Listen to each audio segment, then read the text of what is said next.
Well, welcome back to the channel. Thank you guys for hanging with me.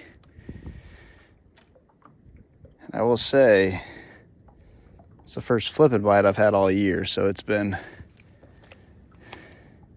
not a whole lot going on with this bite. And that was an ugly fish landing. I knew there was a fish on there. Felt like dead weight, but I knew there was one there. I've been talking about this new rig. I guess we'll start from the bottom. 30-pound braid, which is the lightest braid I've ever flipped with. 7'3" medium heavy rod. That is the lightest rod that I've ever flipped with. And then the 30-pound braid is an FG knot.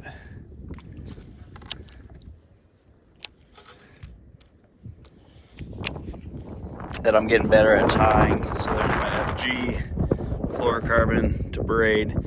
The fluorocarbon's 17-pound, which is as light as I'll ever go flipping.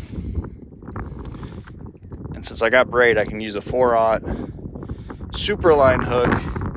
I've got a hyperwire split ring and a tube. And here's the tube is kind of strange. The fact that I'm in the south, but they will bite it, especially when the water is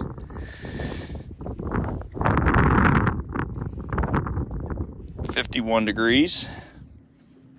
But the whole key to this rig is if you have real mucky bottoms, and that's basically what I'm fishing around. You can kind of see there's some chopped up grass. That's all sunk down to the bottom.